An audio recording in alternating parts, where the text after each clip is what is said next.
I think a materialist approach to things is very, very consistent with my experience in Christian social justice. I feel like the deeper I get into anarchist practice, the deeper my faith is getting at the same time. I would hope that, securing means of life for all would be something all people of faith would say, oh yes, that's at the basis of what we believe. Those who are most marginalized know the most about the true, the good, and the beautiful. To me, it's less that I think building class solidarity is a bad thing, as much as it seems like if you don't attend to things like anti-Black racism, that's always going to get in the way of building class solidarity, actually. And when you go back, you find that a lot of revolutionary grassroots participatory movements, the precursors to what you could call the barrio assemblies and these grassroots neighborhood organizations, a lot of these were sponsored by the church. What does it mean to say that the Christian tradition is internally contradictory and there are antagonisms there and you're always being faithful to some aspects and betraying other aspects? Welcome to the Magnificast, a podcast about Christianity and leftist politics. I'm your co-host, Matt Bernico. And I'm your other co-host, Dean Ditloff. This week we got another guest. We're lucky enough to have another guest, and we don't have to figure out something to talk about for an hour, and that's cool. I like that. It's cool for us. It's cool for the listeners. It's cool all around. A win-win-win, you might say. I might. This week we got Ryan Cagle on the show. He is back. Everyone's been asking for him. We've gotten email after email every week asking when Ryan's coming back. People keep tweeting. They keep tweeting. We're trending. The Magnificast was trending. People are saying, bring Ryan back or we'll stop listening. And we're giving the people what they want. That's right. We can't ignore the voice of the people. We're so invested in the participatory radical democratic project that this podcast is that we've got Ryan back on the show. Folks, if you don't remember, Ryan is a great guy. Ryan Cagle. He's a great guy from Alabama, and he's kind of doing these really interesting theologically infused mutual aid. Operations, deployments. I have no idea what exactly to call them. But needless to say, Ryan is an extremely thoughtful, but also practically minded, I think, organizer in Alabama who's doing a lot of really good things for his community. And I'm really excited for everyone to hear about it. The other thing you got to know about Ryan is that he has some extremely interesting takes, and he's done a lot of interesting thinking around role-playing games and their sort of spiritual importance. And I'm here for it, man. I love it. It's great. It is great. Probably one of my favorite parts of the interview for sure. Ryan also has a ton of little projects going on. Little, not in a diminutive sense. I guess I mean, Ryan has somehow cobbled together a life full of extremely interesting things. Is really what I mean to say. And we'll hear about them on the podcast for sure. But you can and you should support Ryan in many different ways. It goes to help his community in Alabama, but also you get a great t-shirt out of it. For instance, if you support him on his Redbubble store, as Matt was just saying, he has this great interest in role-playing games, which translates into creating some really great ones through a co-op that he has been participating in called Paradox Press.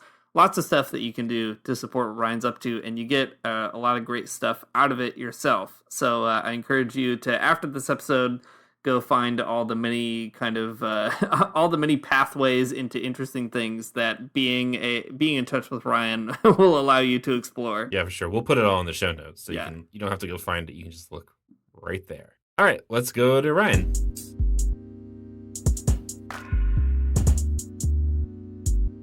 Thanks for coming back to the show, Ryan. For folks who haven't listened to the previous episode, we did have Ryan on the show in the past to talk about this really wild and wonderful project called Jubilee House and some of his work around role-playing games and all kinds of other stuff. And this time around, we want to hear some updates about those things. Sometimes on the show, we get a cool guest. They tell us about all these great things that are going on, and then we just kind of don't hear anything else ever again. But we want to check in with Ryan. There have been some cool developments we've been following online. I'm wearing a t-shirt from Ryan's Place. Is that the official name of your store? Probably not, Ryan's Place. But you'll find out where you can get a very cool t-shirt as well. But before we get to all these updates, Ryan, for folks who maybe haven't listened to that episode, don't know who you are, maybe you could give us a really brief introduction. Who are you and what are you all about? Yeah, thanks guys for letting me be here again. I am Ryan Cagle, and because you're fine with swears on the show, I do a whole lot of shit. Or as my mom would say, I have way too many irons in the fire. Typically, I feel like I have my hands in all kinds of things. But I guess most pertinent to the conversation is that I guess I would say I'm an anti-capitalist faith organizer in the backwoods of Alabama, where I organize Jubilee House, which is the primary topic of our conversations in the project. Jubilee is kind of odd mutual aid, solidarity, faith community that is slowly coming to fruition in a million different ways beyond that I could ever have imagined. And so, yeah, that's who I am. I'm also a spiritual director. I am a game designer. I had a little company called Paradox Press Games. This last year, released a bunch of tabletop RPGs of various lengths and styles and genres. But it's currently in the process of becoming a worker-owned co-op. One of the things I found out in the last year is that I don't like to do anything alone. So, and I also don't like to be a boss. So, just along with that, so there's those things are evolving and changing. So, other than that, just like a good white Christian Twitter dude, I am a father, a husband, and a pastor of some sort.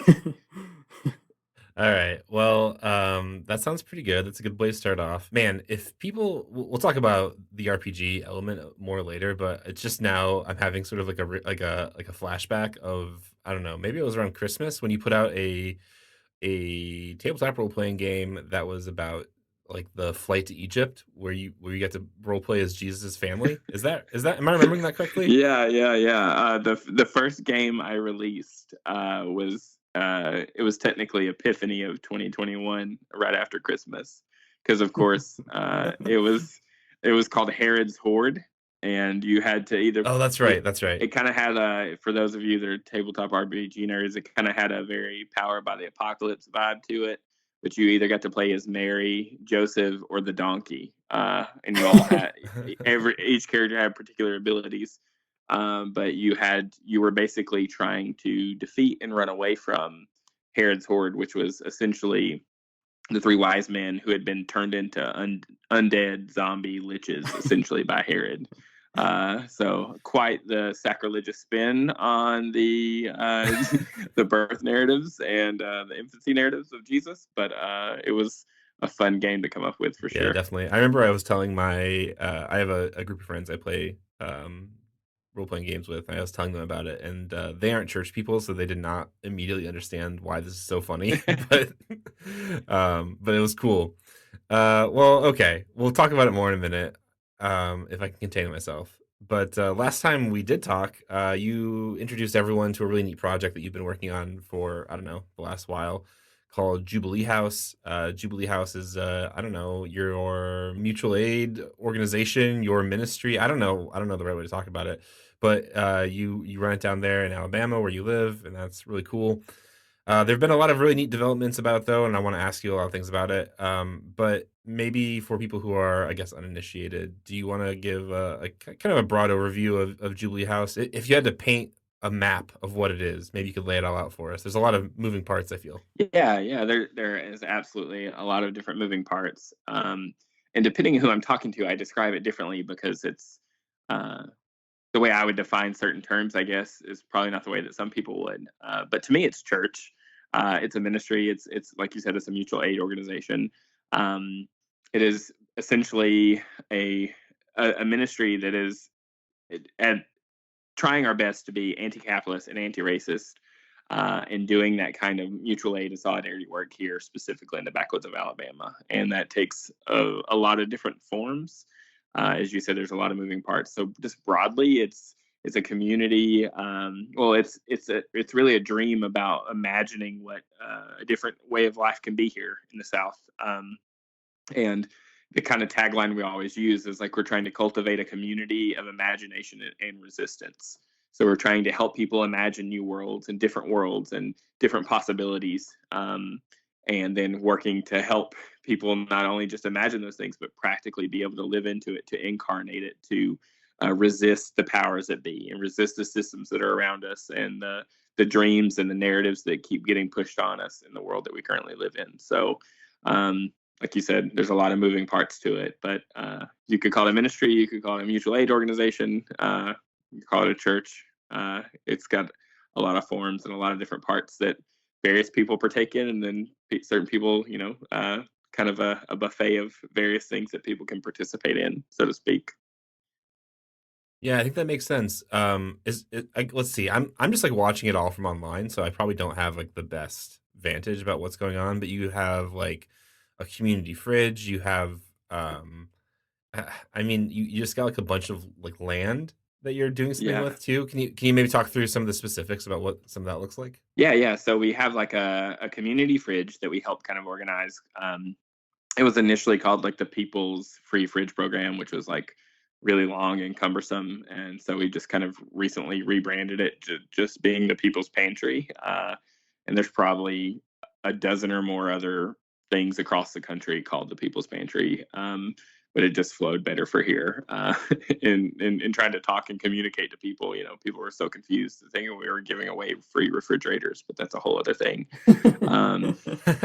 But yeah, so we have this food pantry that's like 24/7 access. If you have any familiarity with like free fridges or free pantries, it's a pretty normal concept. But we were able to build this housing for a fridge and a pantry, and partner with the city to be able to put it outside of like the town hall to have like free electrical use and those kind of things. Outside of that, we, like you said, we had this land stuff, and I'll touch on that more, I'm sure, later in the episode. But one of the other things we do that is on the more churchy spiritual side is that being a trained spiritual director and being in the South is that religion and faith and Christianity specifically has done so much damage here, especially to LGBTQ plus folks. And so we offer spiritual direction for people that maybe they are in church somewhere, or maybe they don't feel safe in church, or they need a space to process and work through some of those things. And kind of just a safe, affirming environment that isn't their typical faith community. And so we offer like free pro bono, like spiritual direction to young adults and youth, and with the emphasis on the LGBTQ plus folks because of the area that we're in. There's one affirming church in my whole county, so it's just outside of the work we do. So there's that aspect of it. We don't call them ministries, we call them initiatives. Often we'll say like projects. And so like we have the pantry, spiritual direction. We organize Walker County Mutual Aid, which is just a loose mutual aid network that's still learning to get its feet underneath it. This past Saturday, we had our first iteration of the Walker County Free Store, which, if you know anything about free stores, is essentially the pantry dynamic, just on a different scale with different kind of things. So we had like toys and clothes and house goods and appliances and diapers and all the things. And so it was kind of a pop-up, and we'll do those monthly.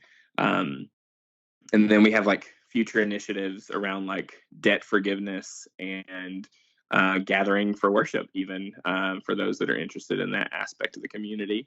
The big thing we're kind of working on now and getting all worked out is, like you said, the land that we were given.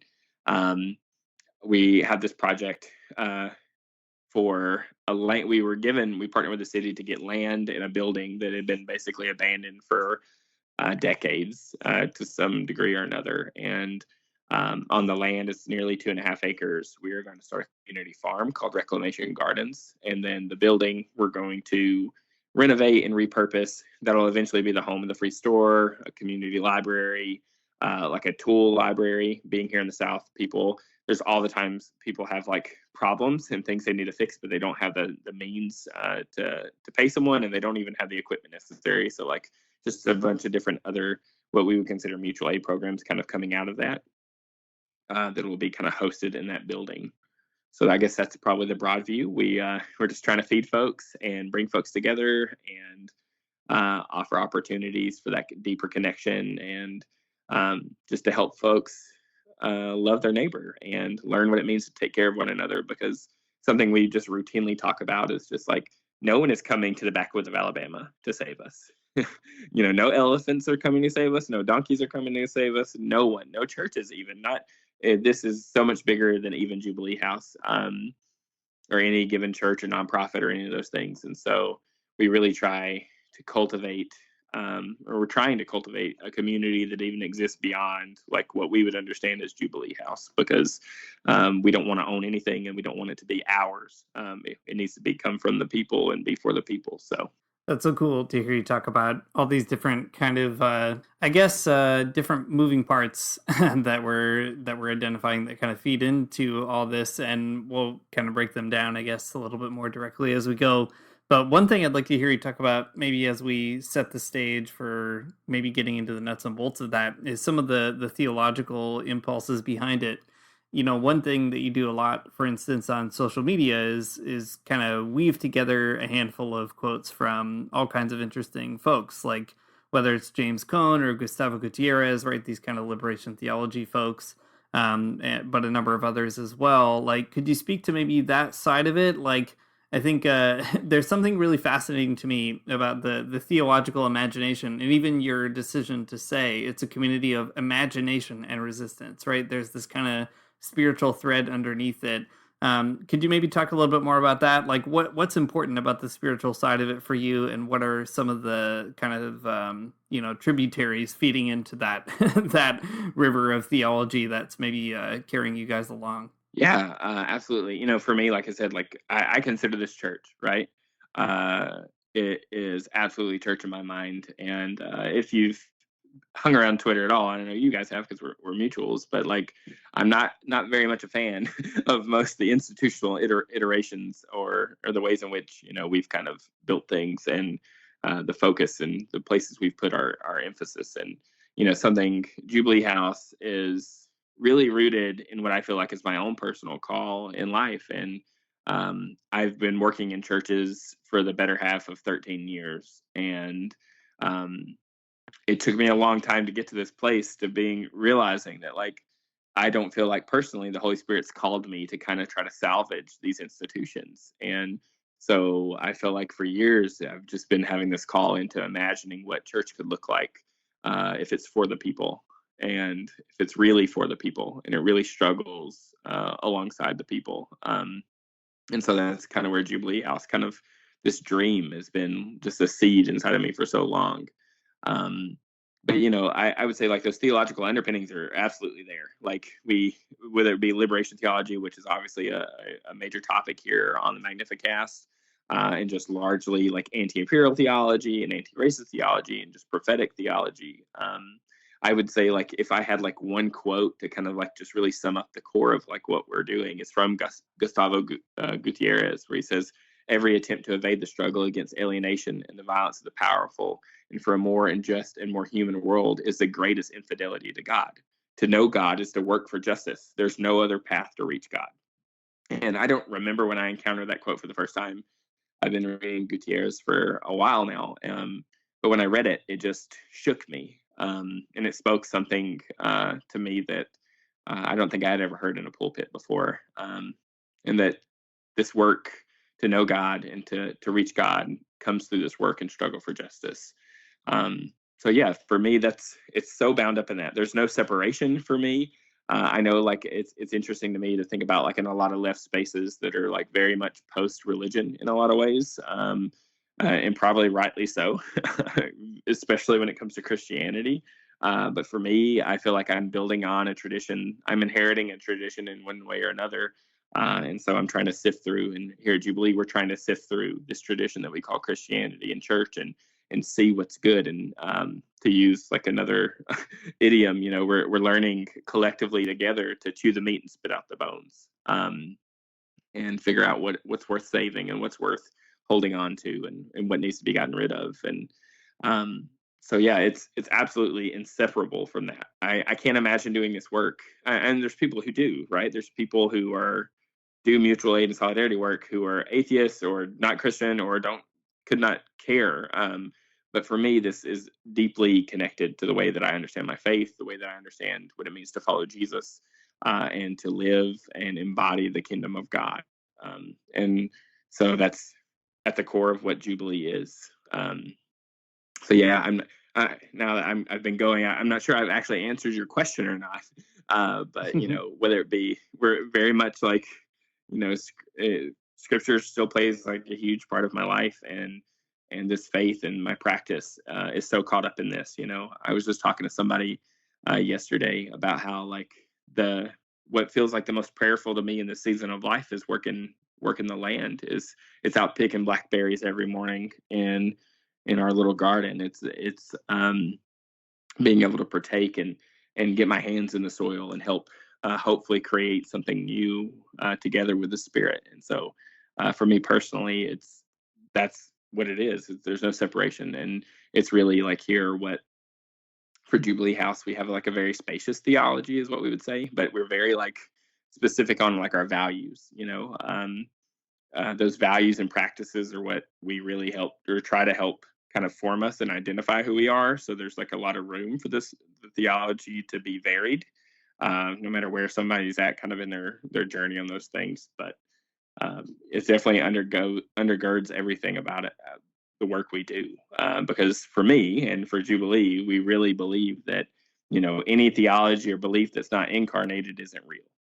And so if we believe these things, if we have these beliefs and ideas and this theology, then it has to come out in the way we live and the way we do things. And so we hope that Jubilee is that it is a coming into fruition of the things that we say we really believe and hold to be true. It's so cool to hear you talk about that, and I mean, just how the theology is really connected to, I think, what you're doing sort of on the ground. I think that's really neat. Well, you mentioned the land a minute ago, and I'm so interested in how all this went down. I remember on Twitter you mentioned, I don't know, one day that you were gonna kind of pitch something to the local city council about kind of getting land for a big farm project. And man, what a wild idea. I think when a lot of people think about the left and like people involved in it in the United States, it's always sort of like an urban idea comes to mind. People in the lofts of New York or whatever, unable to there's no land. There's no land. It's people in cramped apartments. But here you are, and you've got it figured out with this big project. So how did you figure this out? How did you convince the local city council to support you? And whether it's putting a fridge by City Hall and letting you use electricity, or getting them to give you this big piece of land to do something with. How did you figure this out in your community? What did that look like? Right. Yeah. I would say broadly in ministry and just as much in my life as possible, I really lean into the answer is always no if you never ask. Like the worst that can happen is that someone says no. And then you just have to figure something else out. And that's what is related to this is like talking about, people. I've had a lot of people like really say some like, and y'all have been some of those people that just said really like encouraging and complimentary things to just really like nice compliments and things about what we're doing. And but we're really like it's a day-to-day thing, and most of it is just that we've put our hands to the plow, and that's like we're gonna figure it out, and whatever comes, and what falls apart, and which is also kind of really baked into kind of how we see things. Like some things are not gonna work out. That's just how it goes. Like it's an experiment, right? But as far as like all the actual like nuts and bolts of it is whether it be from the fridge or the farm, I just worked up a proposal. When I just pitched it at a town hall meeting and for the fridge, and basically the city was like, yeah, we're in, people need to eat, so long as like we're not really having to incur a lot of cost or whatever, which was $50 a year probably at max to run the refrigerator off their electricity. So, and they've just let me they've just let us do these things. And then so like really, so we're coming up on a year of the fridge in August.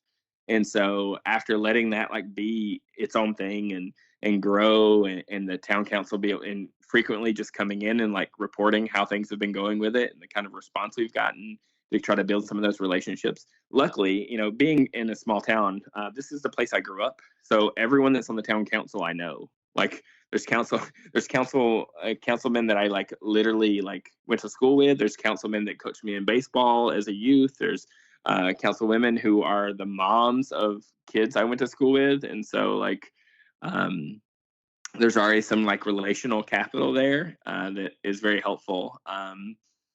That I think kind of to doing this work, especially like in your own context. And I think that's what is really important about this is like so often the church is we're trying to go and plant and do things in other places. And it's really just an extension of colonialism, no matter how you want to frame it, how you want to shape it, it is that. And so, but if we go to our people, our places, our own communities, I think we would have so much more success than we could ever imagine. And I feel like I'm seeing that, and the other folks involved in Jubilee House are seeing that. And so with the farm, this land was an old football field. It was the football field for the high school back in the 50s and 60s, and then it kind of became practice fields when they built a new school. And my entire life, it's just been used to kind of randomly be practiced on or whatever. The medical clinic, it was a medical clinic it was my pediatricians when I was an infant, and then it became like a local rural medical clinic. And then eventually they built a new building, and then it just kind of got passed around and eventually just handed back over to the city. And so these are places that have just been like sitting there. And for us, I was just like, you know what, like these are things like that are like kind of visions and dreams, things we're going to try. And so I just made up a big proposal. Essentially, I just wrote a proposal, just like saying, hey, these are our goals. This is what we want to do. This is what we need. And it was very like practical. And I handed it to them, and then I got to pitch it to them. And thankfully, because of the fridge and all the other conversations that have been happening over the last year, I'm like halfway through the proposal, and a councilwoman says, like, can I interrupt you? And I'm like, yeah, absolutely. And she's just like, I just need you to know I'm not listening to you anymore. I'm in. She was like, you don't have to convince me anymore. And which was just huge, for us. And so like that, it's really just about asking and organizing and being able to realize, like, see a need, and collectively in your community, like people speak to that need and figure out the ways that you can meet it collectively together, I think. And that's what's worked for us as far as this kind of work of everyone we talk to is stoked. Like, most of them would not be stoked if we got into the nitty gritty of my politics or my theology, but my neighbors, like, they're like, wait, you're like, I will come till land. I'll come bring this. And so it's just been really good in that way. But as far as like how it come to fruition, it was really just saying, hey, we want to do this, and this is the plan, and going in with it with a plan and kind of a projection of like the next 5 years of what we want to do was like a huge success. And so I think anybody who's trying to do this kind of work in any kind of capacity, and you're trying to partner and build kind of dual power with systems that may already be in place, like your municipalities and town councils or whatever you have where you live, you just got to go in being able to really articulate what you want, and just make some kind of compelling case for why this is important, why your project or whatever you're trying to do is important for your community. I think like that's kind of what's so interesting to me about it is that, I mean, for you, there's sort of like there's a theological background to it, and there's definitely a political background to it. But like when it comes down to, pitching this is just like, this is something our community needs, right? is maybe part of it, right? People need to eat with the fridge. People need, I don't know, like you can grow crops or whatever, right? There's sort of that piece of it. I guess it's just like so interesting that, it's such a practical thing that has extremely interesting political sort of ideological backgrounds, but the ideology of it is like not very important. I guess that seems so wild to me.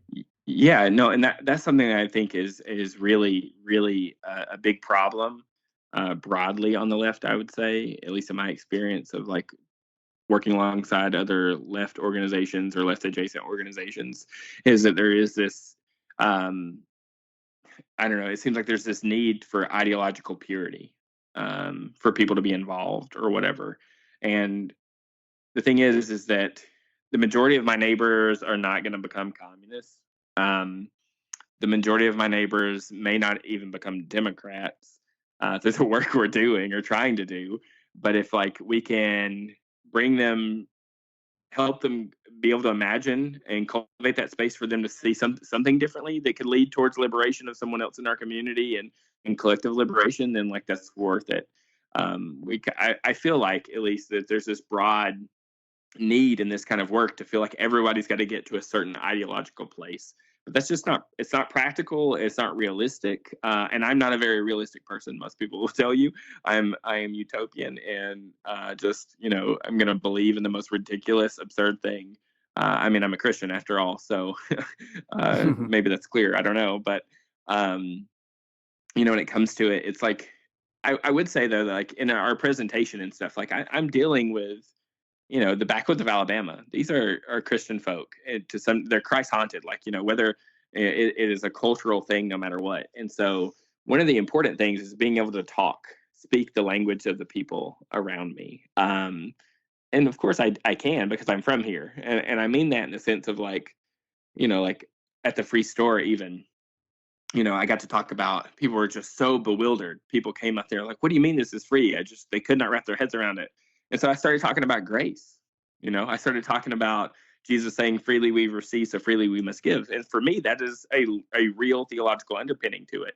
But it is also, for me, it is very much a political thing too. But if I would have started talking to them about anarchism and communism and all these things, it would have completely like shut it down, right? And so you got to be able to meet folks where they are. And part of it is, I think, not necessarily converting them to your cause, but being able to effectively de-evangelize them in the sense of like, from where they have these hard stances or these ideologies that are ultimately harmful to the community, being able to hopefully loosen up that dirt some, so that maybe something else can come to fruition from those fruitful conversations, and being able to really have that relational aspect to it. I will say that's probably a huge privilege for me here, because most of these people know me, and so like when they find out something, I guess, about more of my radical beliefs, because I don't hide those things, they're just like, "Oh, that's just Ryan," you know. But he wants to feed people, so let's help him, you know, or let's be a part of it, you know. So it's interesting how that works, and I always talk about how the South is really, I believe, fertile soil for mutual aid work. I believe that with every fiber of my body, but the ideological purity tests and those things hinder it so much. And so, like, if I can get someone to be like to care about their neighbor just a little more than they did, you know, or to realize like, hey, this thing that they said or did is perpetuating racism, and make them second guess that, or help them come to people in our community, whether they be across, you know, racial divides or social divides, who are divided, come together and find like to have some common ground, then it can be generative for other things. And so, yeah, I think on one end, it's very much spiritual, and it's very much deeply theological and political for us at Jubilee House. But it's also like knowing, like, if we're going to get some of these things happening, it's not about deceit, but it's about learning to navigate those things and speak the language of the people around us. Still being honest. I mean, like, if you go to our website, like on the front page, it says, you know, at the bottom, like, we fully affirm all LGBTQ plus folks, and our top value is anti-capitalist. If you go to like the about section of our website, and that's already like generated some stuff, and it's like we see it as like causing some kind of weird internal contradiction a lot of the times in the people who are getting to know the work we're doing, because they're like, wait, you're Christians, but also you know, you don't hate gay people, but also you talk about about anti-capitalism and anti-racism, and it's like there's a disconnect in that contradiction that exists a lot of the times. But because of the relational capital and the ability to kind of navigate those conversations, for the most part, it seems like we're able to overcome that.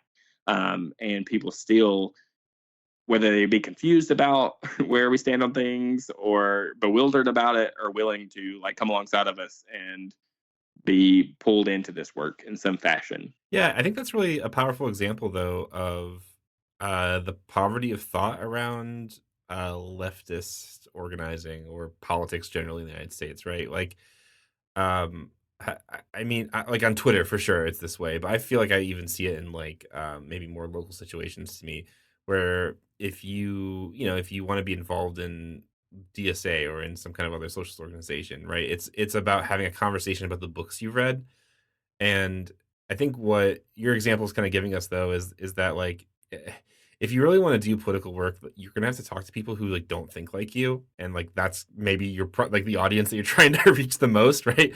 You don't need to convert the people who are already converted.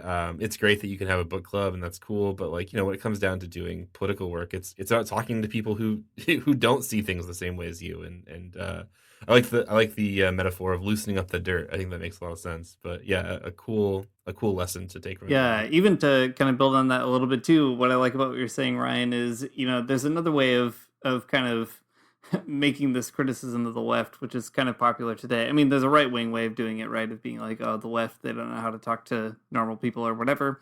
But there's a kind of more subtle way of kind of creating this conversation in a weird way where sometimes people appear to appeal to almost like, a sort of Wendell Berry localism that it's like, if we all go off and kind of do our own like farming thing off away from everywhere else, we'll kind of keep ourselves pure and no, no shade to Wendell Berry. I like him. He's a good poet.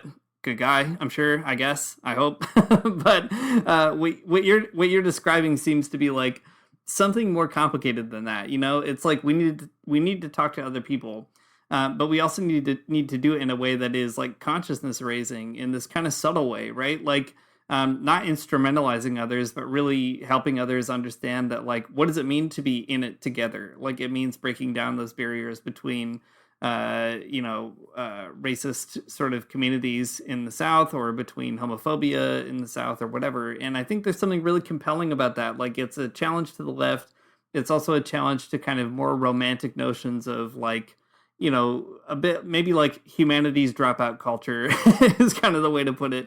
And I think there's something really, really compelling about that. Like it's a way of really, really investing in a local community that also takes on board all these complexities that I find are also sort of lost in a lot of those conversations. Yeah, and I think that's something that is just like all of this is just like so important, and it's like being able to like communicate with people and not use like things like because things have been so polarized, right? Like absolutely, like there's things sorry, let me back up here just a second. Like things have become so polarized, like certain language people don't understand. Like you couldn't ask anyone on my street what a socialist was and they give you a proper definition of what socialism is. Not one, right? Because they've been handed a particular definition. And so when we're talking about feeding people and how we should be taking care of people and how like all these things should be in place for us to take care of one another and for people not to struggle this way, you can have those conversations and you can have like someone in your community who could be as right wing could be, and they're agreeing with you, right? But if you were to say socialism, they would immediately like switch off, right? And so you have to like have that conversation and pull them in on their own terms and with their own language. And then once those like relationships are built, then you can start like, this is really like Mark, we can start interjecting some other things, to kind of help broaden maybe the perspective and flesh out those ideas in a way that is politically like has some substance to it, or even theologically has some substance to it. It's like I think about there's people I'm sure who come and put food in that fridge who are like vehemently racist people, you know what I mean? Or like people who like, or not in the sense of like just over right wing, whatever, but like they're just like they're older, or they were raised in a particular generation, and they have very prejudiced ideas about Black folks or other people of color. But they're like unrelentingly going to come put food in that fridge because they know people in our community need it. And so like, do I tell that older person like, no, you can't put food in our fridge because like you said something that was, or you might have an idea that is not correct?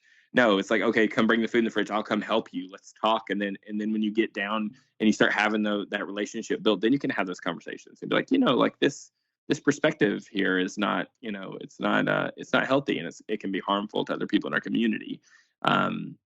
Because like as humans, right, we're full of contradictions. We're full of them. And we all of us are. And but yeah, you're right. And no shade to Wendell Berry. I love Wendell Berry. I do think, unfortunately, he laid so much of the groundwork for the Benedict option and all of that nonsense, unfortunately. But yeah, I think it's definitely not about retreating. It's not about, we're not trying to pull in and just me, my four, and no more. It is very much so in something you said about consciousness raising. Paulo Freire, like his work is about helping people become more human, right? In his method of pedagogy and raising their consciousness and raising their um, ability to see themselves as like really a part and as having ownership and a part to play in everything. And so I definitely think that's right there a part of it too. We can get people to see like the bigger picture, but like locally it's happening here. Like, I know there's people who do the work of like being like like they're advocating for laws and all those things. And I would love to say that I had energy for that, but I just don't. And so, in some sense, yes, I'm locally working and focusing on where I'm at. But it's because the wheels of change on the governmental side of things, they move too slow for my community. Like my community is literally dying from an opioid epidemic and literally dying of starvation and lack of running water. And so like we don't have time to worry about the laws right now. If we can just get people fed and get people taken care of, and then all the other things can just they can come to fruition as we get some things taken care of. But it's definitely not a retreat. It is hopefully a full-fledged resistance to the things around us that are killing us and causing the degradation of life and destruction of life in my community. Yeah, that's so neat. Well, we're talking a lot about these mutual aid things, material things. Let's maybe pivot a little bit and talk about the other piece of this, which is that spiritual side, the spiritual direction side. I think we talked a little bit about this last time you were on, but I feel like I remember talking to Matt afterwards and being like, man, I wanted to hear more about that. So now's our chance. Spiritual direction, it's something that has been going around a lot. I've never done it myself, but I've thought about it often. Maybe you can tell us about it.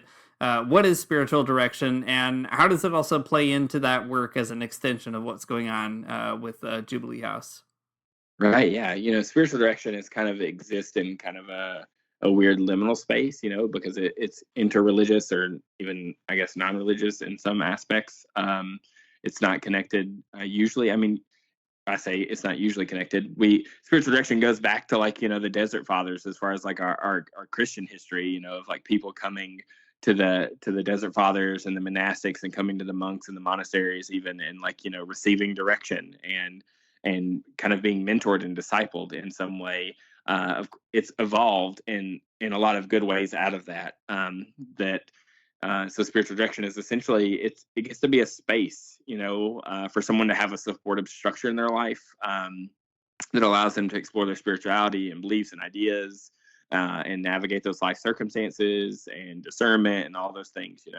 There's oftentimes things we can't wrestle with we can't like deal with these ideas or beliefs with people in our faith communities, and so, or whether we have them or not. And so it can be difficult to wrestle with those doubts and questions and navigate those spaces. And so spiritual direction really is just this, it's a space that allows for that, that hopefully cultivates a safe place for people to explore maybe new ideas or ideas about themselves. The goal essentially is for it to facilitate that self-discovery and that deeper connection with the divine and deeper connection with themselves. And so that really plays into Jubilee House in the sense that coming in back to Alabama and back into Walker County specifically, we knew just because like we slapped a rainbow sticker on something or we talked about, people in leadership being LGBTQ plus or whatever, like that does not automatically translate to gay and lesbian trans folks feeling safe around you or in your community. I wish mainline Christianity would realize that just because you say you're affirming doesn't mean anything. But so one of the things we were dreaming of when we came back is like, so how can we offer support to folks who are going to immediately be skeptical of the church or ministry or those things, or maybe doesn't have a safe place to do that, and maybe it's because their sexual or gender identity and expression, or maybe it's just because we live in the backwoods of Alabama, and if they were to utter a word about a different theological perspective in their faith community, they would be ostracized and all those things. And so spiritual direction is really just gets to be a neutral ground for those folks, hopefully. That's our goal anyway, is for it to be that. And we have several directees. a lot of our donations come in to just kind of pay for that, because like I have my own spiritual direction practice that I do on my own. I'm a trained spiritual director, and but for Jubilee House, it's just specifically like for this work, and it's pro bono. And people kind of like cover the costs and stuff of if there's something that comes up. But, ultimately it's just that the South is complicated when it comes to faith and religion. And of course, like what we would consider what gets passed off as like genuinely Christian or healthy religion or spirituality is like everywhere is the exact opposite of those things. And so spiritual direction just really is an initiative for us to be able to hopefully provide space for folks or to just explore faith, explore doubts and beliefs, explore their own sense of God and the divine and their life circumstances, their religious baggage, all of those things. I often say like spiritual direction is just really about becoming more aware of our connection to the good, the true, and the beautiful. And so it's very important work that we do, because like right now we're not meeting for worship or anything. We're eventually going to start a dinner church kind of gathering that's going to be on Jubilee House, essentially. That's about cultivating deeper community together on the more spiritual side of things. But the spiritual direction, as of right now, just gets to be that. Gets to be a space for people who might not be interested in necessarily participating in spiritual community with us to be able to have a place to explore that for themselves and process those things and find out maybe that there's better theology and a better way and a better spirituality that isn't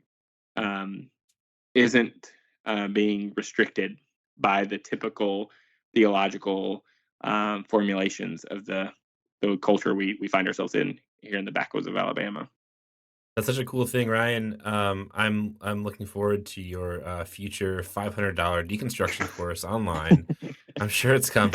Oh gosh, you can branch out. I know you're doing some of that work pro bono, and that's really cool of you. But you got to cash in on this whole thing. I think. No, I'm just. That's so. Just I know you're joking right now, but one of like my favorite things about doing this ministry with Jubilee House is that I don't have a paycheck caught up in it. Like I don't. And that's so liberating for me. Like I said, I've been working for churches for like 13 years, and it gets really complicated when you're wanting to do liberative work, especially for an institution who is also like you have to be dependent on to be able to pay your bills, right? And so like all of my income is sourced elsewhere, and that's one of the beautiful things about Jubilee House, because like all the money that comes into Jubilee House goes straight into the community. Like it goes straight into these initiatives and these projects. We don't have salaries to pay for or any of those things. And the pro bono side of like the spiritual direction is in the sense of like what I mean by that, it allows us to sponsor people who maybe not like want to work with me for spiritual direction, but want to work with somebody else. And like I'm not going to ask somebody who's a spiritual director who's like not a part of Jubilee House really to be like, hey, you should do this for free for this person. Because they don't want to work with me, and so like we're able to like pay that spiritual director their cost for someone to go through spiritual direction with them. So it's also kind of a sponsorish thing, and that's really what I was trying to get at about the whole pro bono stuff. Is that essentially we get sponsorships in some way for it for people to be able to be with someone in spiritual direction that's going to be like fruitful for them, because like. Not everyone's going to like being in spiritual direction with me. I'm not going to be the best fit for everyone. And so, yeah, that's one of the really other cool things about the donations that come in specifically for that, that we really love to get to be a part of, make happen. That's so interesting too, just to hear about, I guess, how all the financial side plays into all this. And I guess I'll have you back for a third episode in a year, and we'll talk more about it. But drilling in maybe a little bit more to spiritual direction, one interesting tool that you use is role-playing games, as Matt was talking about at the top of the episode here, and you've made a handful of them yourself. What do you think is unique about role-playing games? Like why bring that into it? Do you find they like engage people in a particular way? Like what is it about maybe even that is not just like a silly thing to kind of tack on as a gimmick, but like, it seems like you've kind of made the case anyway online and elsewhere that it's a really useful kind of tool in spiritual direction. So maybe you can walk us through that a little bit. Yeah, so like, in my own spiritual direction kind of practice, we use, or I have an offering of like where we use tabletop role playing games. And so essentially this all started a few years ago. It was like when I was going through spiritual direction, like I am a lifelong youth worker. So like using games as a part of like community formation has been like always in my wheelhouse.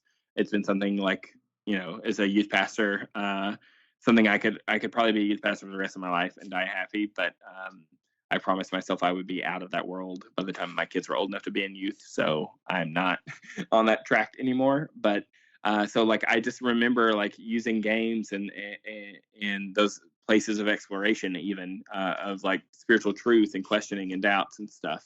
And so I started like, as far as like I've been designing games, and I just keep thinking about the ways in which games can help facilitate a space for people to try on new ideas or beliefs or realities even.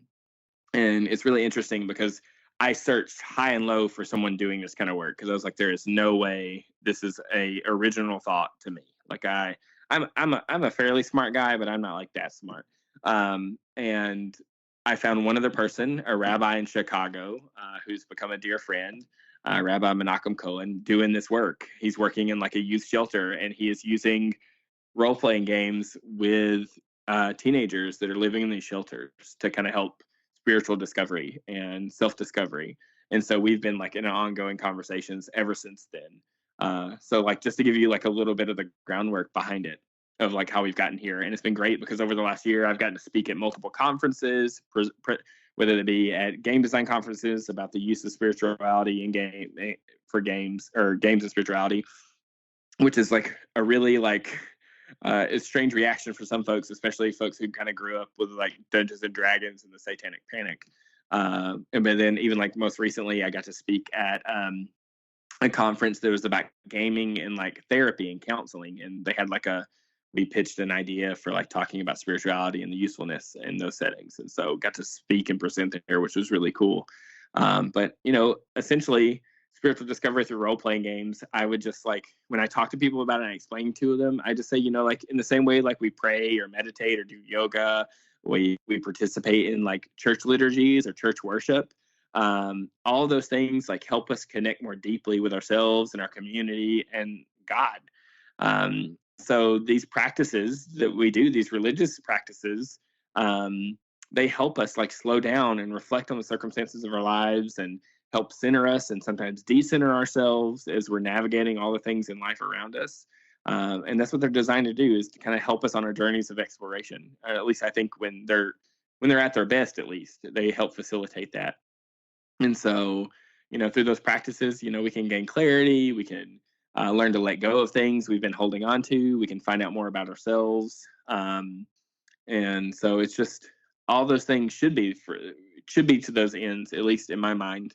And so in the same way, games help facilitate that. A common metaphor we use is the magic circle.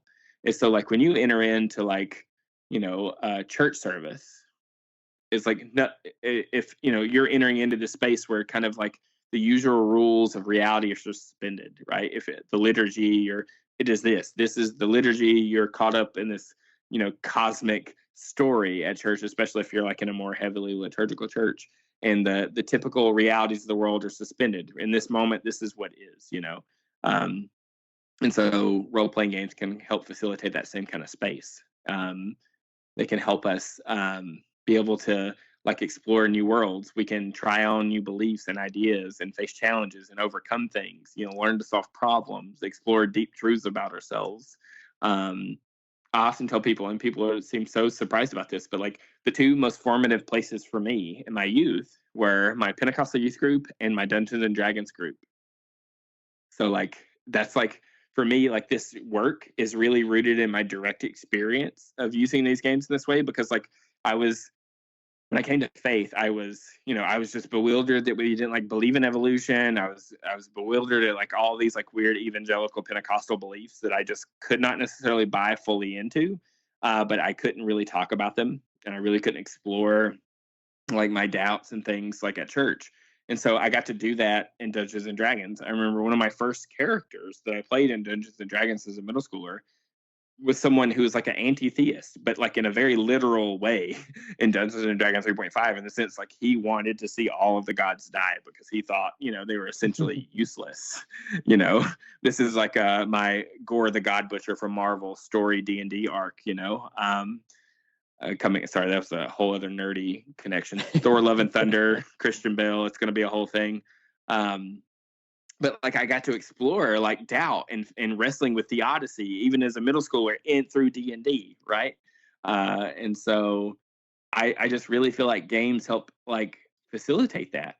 They help facilitate a space for people to explore things, explore even sexuality or gender expression, or just their self-identity and their connection to the divine and God and discernment in life, because you can be anything you want. You can come to the table and you can try on anybody's clothes or anybody's life, anybody's world. And you can imagine new worlds. That was like I was recently on the Tabletop Transformations podcast, and I ran one of my games, which was like a 1-page solo game called The End and the Beginning, where you kind of play as this being who has to watch the end of a world. And it was made for solo play, but I've kind of converted it to be used in this space for like group play. And so you collectively get to work together to kind of dream up this new world and dream up its problems, dream up its golden age, dream up the best things about it, its complications, its contradictions, and then you get to dream. Then you work together to kind of see this world come to an end. And in the sense of like you get to watch this world come to life and pass. And so one of the things I really talked about when I gave this presentation was about how useful this game could be for helping us process death, and process that strenuous that thing that comes with dealing with death and loss and brokenness in the world. And so the games don't have to be inherently spiritual at all, I think, but some do. I've made a couple games that are very much geared towards specifically being kind of spiritual, religious explorations, but they don't have to be that. We could play Dungeons and Dragons right now and we could still do this work, and we could still do that processing. And like in my own practice, like if it's like with an individual, I might like give them like solo games to play or whatever and come back, or we might play a game like Dream Chaser, which is just fantastic. You should check it out. And then like every other session is like we play, and then the next session is really just us diving deep in like regular spiritual direction, but reflecting back on kind of what happened in the game and what it means for us. And so, and it means for the people who played. And so we have these things like we talk about as bleed and alibi. So like bleed is what happens when we allow certain aspects of who we are to kind of bleed into our characters, even if we want to play like the most ridiculous character, right? Like Matt, what are you playing right now? Like if you're playing D&D, like what is your class and your character and your race or whatever? Well, I'm usually the dungeon master, which is the bleed there is that I'm in control of everything and telling people what to do. Are you the forever DM in your group? Yeah, always. I'm the person that knows the rules for some reason. Though Dean was running a game a while back, and I was playing as a character, and I was we were playing this game called Comrades, which is a Powered by the Apocalypse game that's about like revolutionary movements, and it was sort of set in this this Gilded Age United States where I was a IWW like traveling hobo. So there's that that going on. Cool. And so like you can play the most like non-like you character, right? But bleed happens. Sure. Certain things about your personality are going to come through. And the same thing is like alibi. You have alibi. You might do something in a game you'd say, I would never do that. That's just my character. You kind of give yourself a way out, but it also opens up the door or opportunity for like reflection of like, well, why if I would never do those things, why would I choose to do those? Why would I choose to go that route in this situation or whatever? So I just really think it's very fertile soil for that kind of thing, especially just the work of spiritual direction and self-discovery. Because I think for me, this argument I'm making for it at least is like really rooted in my own experience of it, because I was able to really deal with a lot of my theological contradictions and doubts at the table, playing Dungeons and Dragons 3.5. And which sounds probably just so ridiculous to so many people. But it's really true, and I'm thankful for that. And so I like I said, I use them in my practice in that way. I've written a few games that kind of help hopefully facilitate that self-reflection in that kind of way. And I love doing it. It's obviously very niche. It's kind of hard finding people who are willing to do that are interested in self-discovery, spiritual discovery, and role-playing games. So it's a very niche thing. It's not like it's not for everyone, and that's like fine. But it's definitely something I'm continually trying to work out theologically and practically, and like what it looks like and how useful it is in the spaces, and maybe could be for like spiritual communities and those kind of things. Yeah, man, it's so cool to hear you talk through all this and kind of give some vocabulary to the things I think I've noticed in games, but never really knew exactly what to say about it. Self-discovery is a great way to think about role-playing games because you do a lot of that, maybe inadvertently sometimes. I mean, at this point in my life, I think I do like being the dungeon master because I can avoid some self-discovery. I think I want to keep some of myself sort of undiscovered at this point. Yeah, keep it a mystery. But speaking of that, though, it reminds me of this moment in college when I was playing a lot of Dungeons and Dragons, probably doing more Dungeons and Dragons than homework, which was a problem. But anyways, there was this moment. I was at a Christian school, and of course, my entire party, we were all sort of like evangelicals or kind of figuring out how to jettison evangelicalism or something. But there was this part where there's this guy who was in our campaign, and he was a cleric. And this is 3.5 in case that's important for anybody. And it kind of like caught up in the moment of the game, he starts like praying to Paylor or whoever, and all of a sudden we all stopped and we're like, at first we're all like, should we do this? Like, this seems bad. But then it kind of like dawned on us, like, wait a minute, is this what we sound like? Is this what we sound like when we're at church? It's sort of like this moment where all of the weird religiosity that we are, so accustomed to becomes explicated from us because like now it's in this extremely bizarre environment. So I don't know. I think that you're onto something, Ryan. Role-playing games can be really philosophical and sometimes troublingly so. Yeah, like I said, I love them. I'm like a huge RPG nerd. I was out of the loop for a long time. Like I was a part of a campaign, a part of building really a world with a couple different campaigns, but primarily a main story campaign that lasted like 6 years, which is like ungodly long for most people to think about playing a game every week for 6 years and the same story or whatever. But I got out of it for a long time, like of course getting busy with kids and stuff. And it's just been the last couple of years that I really just dove right back into it. And creating and exploring those things, and a lot of it is because I spent a lot of time thinking back about how like important that space was for me as a youth and as a teenager, and how wildly formative it was in my own self-discovery. And so that kind of really brought me back to the table, so to speak. And so it's still ongoing. It's still a constructive project. Like I said, there's literally just a couple of us that we know of, at least in the States, doing this kind of work and exploring it and trying to flesh it out more. But it's such a huge privilege to be able to get to do that and talk about it and use it, and people be guinea pigs. And it's people don't think Dungeons and Dragons, which I actually don't play a lot of Dungeons and Dragons these days, but people don't think like tabletop role playing games when they think about self-discovery, or especially spiritual discovery. So it's an interesting space for sure. Yeah, definitely. Well, as we're getting to the end here, first of all, what are maybe some next steps for Jubilee House and your work in general? And then secondly, if people want to support what you're up to, find what you're up to, anything you want to plug at the end here, how might they do that? And what do you want to make people aware of? Yeah, so next steps for Jubilee is, like I said, well, last Saturday we had our first free store, so we're gonna like do those monthly. And so getting those kind of in the rotation of like our work, it takes a lot of work to get those like prepared and done.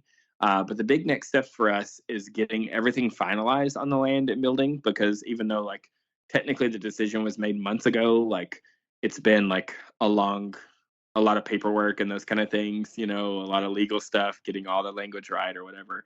I also, something I totally failed to mention, is that Jubilee House is now partnered with Transform Network, which is a nonprofit that really focuses on like prophetic ministry and supporting prophetic ministry and cultivating those kind of things.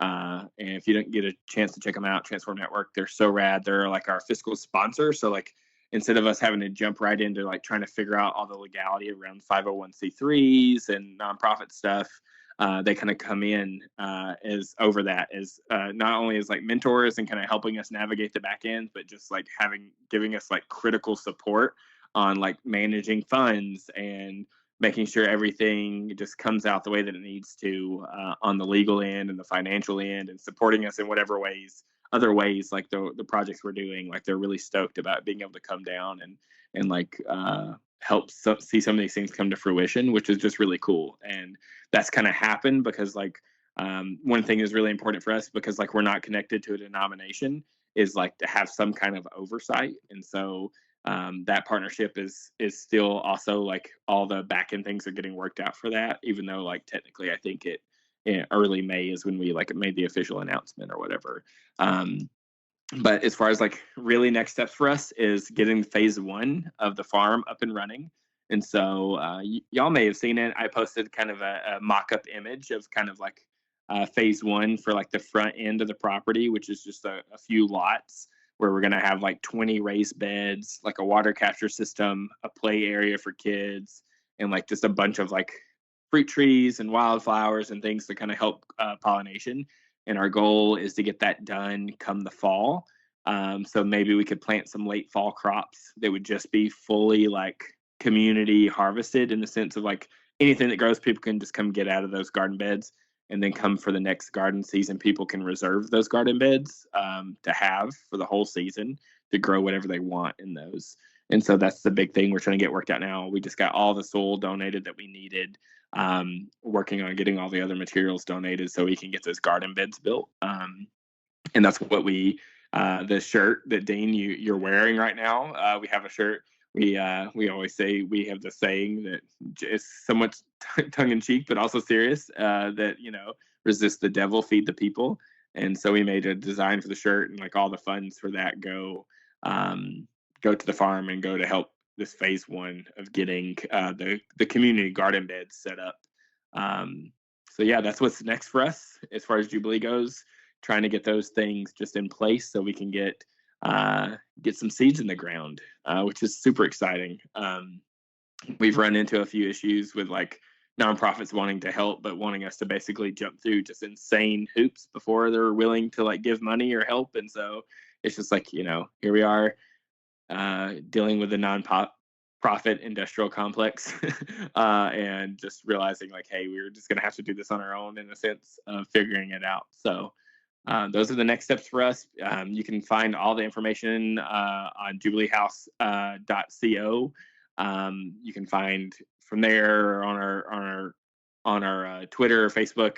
You can find out like where to buy those shirts or those kind of things. So yeah, and if you're interested in the just weird tabletop role-playing games that the Game Design Co-op that I'm now a part of makes, you can find those at paradoxpress.games. All very good things. You should get this great t-shirt. I love it. It gets a lot of good comments. I had some high school students I was working with, and they were extremely into it. So the teens are loving it. I can give you that on good authority. Also, the role-playing games are great. I actually, just this past week, I had to do like a team building exercise at work, which I'm not very gifted at. And in my scrambling to figure it out, I reached out to Ryan, and I was like, can I do one of your games? And I think it would have worked great, but I ran out of time to do it. So I've got it in my back pocket. The game specifically was Monster Tower, and I'm holding on to it. I can't wait to run it. I think my boss listens to this podcast occasionally, so shout out to you, Luke. You're going to play this game at some point for sure. But yeah, definitely check those out. Ryan, it's a blast to have you back. So exciting to hear about all this stuff. Matt and I have not had guests in a long time. So we had Hector last week. We've got you back this time. And it's such a joy just to be able to like hear somebody else share what's going on in their extremely cool corner of the world. So we appreciate you coming and sharing about all this cool stuff in Walker County, Alabama. Yeah. So again, just so stoked to be on. I'll gladly be on anytime if you'll feel like you want to hear more updates. So hopefully in the next few months, some things will be even moving even faster, and come next year, we'll have a lot more to update on too, I'm sure. So I'm always thankful for the opportunity to come talk with y'all and touch base and all those good things. Cool. We should say at the end, Ryan has been publicly angling to become the most frequent guest on this podcast, and he does have a long way to go. Competing, I think Matt and I decided with Jim Hodgson, who's probably been on here 5 or 6 times maybe. So we'll see. But this is the opening salvos of the campaign. I'm coming for his title. Yeah, that's right. Coming for the title. Announcing his campaign. That's right. Yeah. I got a ways to go, but I think probably my goal is, if I can be the person who's got the most guest episodes of Magnificast, but then ultimately I realize I'll probably have the least intelligible conversations in the sense of the academics and all the people who are just really skilled at what they do is academics in politics and theology. And but I'm fine with that so long as I get the most. I will come on here and rant and ramble about all the weird stuff we're doing in the backwoods of Alabama. And I just want to be able to do it the most. So we'll see. We'll try to, maybe we'll do a Let's Play podcast or something at some point. We'll see how it goes. Oh, that would be fun. Thanks for listening to the Magnificast. If you like what you heard, you can support us on Patreon at patreon.com/the Magnificast. More importantly, you can support Ryan in all kinds of ways that are listed here in the show notes and that we just heard about at the end of this episode. And we encourage you to do it. Ryan is out there really doing it, doing some great stuff, and it would be great to have a little bit of a Magnificast bump. Maybe that's what we're testing out here. How far does our reach really go? We'll see. Support Ryan, what he's got going on. Our music is by Amaria Armstrong. Our outro is by The Illogical Spoon, and we'll see you next week.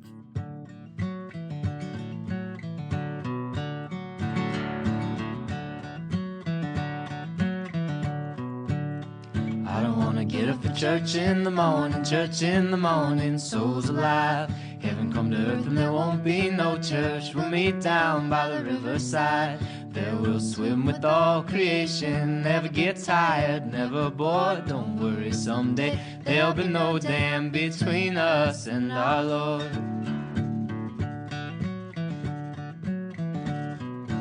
Jackson, keep your hoods up.